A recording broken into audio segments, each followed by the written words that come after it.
Ratchet & Clank's very title suggests teamwork, but until now we've never had the chance to step into both heroes' shoes for cooperative play.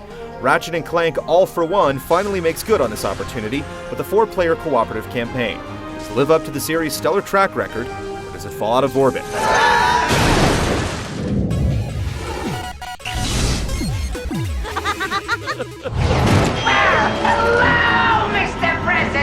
The tale begins as Dr. Nefarious stumbles into his own trap, leaving him no choice but to join Ratchet, Clank, and now President Quark as they run from the massive creature he unleashed on the city.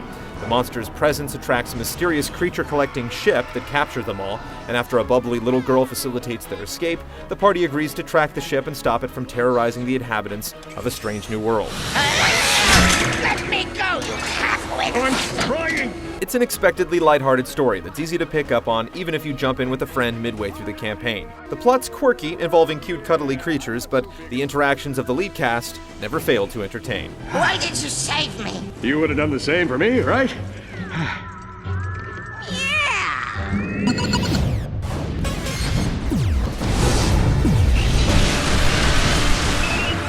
All for One takes place through 9 different locations, most with 4 or 5 levels apiece. You'll venture across cities, floating chunks of earth, forests, snowy slopes, and seaside docks. The game regularly breaks from the standard shooting and platforming, letting you slide on rails, go water skiing, don jetpacks, or man turrets on the back of a giant robot as it battles other giant robots. As players cooperate to tackle each obstacle, they're also competing to grab bolts, critters, and kills. At the end of each level, scores are tallied and awards are given so you can brag about your skills or hang your head for winning the Noob Award. In addition to increasing your score, catching critters lets you access scattered puzzle rooms. Complete each challenge and you'll be rewarded with a part for the powerful Rhino suit. You'll also want to keep an eye out for hero bolts to unlock costumes like Snowmen and Secret Agent Clank. Despite the varied locales and activities, All for One has a somewhat jarring sense of pace. Rather than trickling out weapons, there's a point when the game just dumps 7 new guns on you and makes you watch back-to-back videos for each one. Score tallies pop up at seemingly random points midway through larger stages, and likewise the game constantly interrupts the action to show off new enemies and cutscenes. While the game can be beaten in 8 hours or less, its multiplayer nature makes it better suited to playing a few levels at a time, replaying sections as you connect with different groups, online or at home. Aside from being able to join up anytime you want, playing online is essentially the same as plugging in extra controllers. However, be ready for some extra load screens and potential game crashes if you leave the session open for others to jump in late.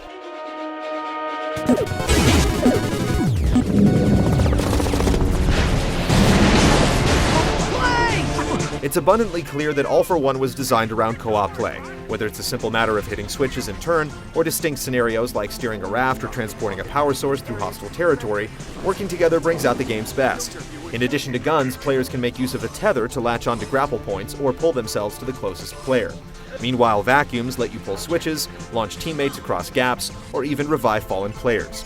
If for some reason you play solo, the AI partner is a decent assistant when necessary, but it doesn't compete or react as quickly as another human. Ratchet & Clank is known for fun weapons, and All for One is no exception with grenade launchers, flamethrowers, freeze rays, robot defenders, and the Critter Strike, which transforms enemies into pigs. Weapons can be purchased and upgraded at shops, and if multiple players target the same enemy with the same gun, they'll build up an explosive overload attack.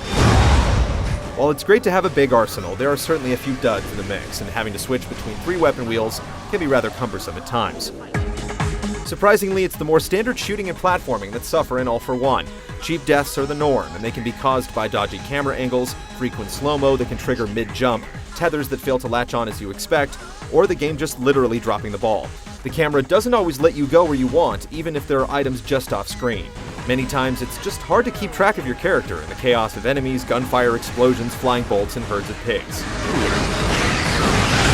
The biggest disappointments in All for One are numerous bugs that can hinder gameplay and prevent you from proceeding. Issues with weapon shops can keep you from making purchases or show bogus credit values. Sound effects can suddenly stop working. Players can fall out of cooperative devices, forcing them to kill themselves. The camera can get stuck in an unusable position. You might die on an elevator for no reason whatsoever. And one tether glitch is so bad that it practically defies description. For the record, we played a retail version of the game, the same you'll find on store shelves.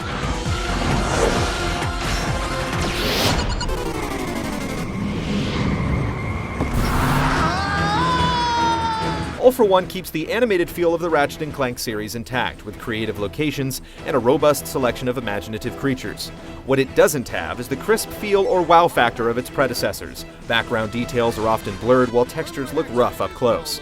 The interplanetary escapades are bolstered by a heroic soundtrack, but the vocal personalities succeed at stealing the spotlight. Can you direct us to the nearest railway station and/or steak buffet? Boy,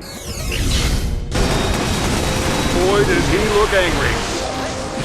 Ratchet & Clank All for One has a great foundation of fun co-op moments, marred by awkwardness, random deaths, and rough edges. It's certainly fun to bash crates and solve puzzles with friends, but the bustle of co-op play also multiplies its flaws. Over here, cadets!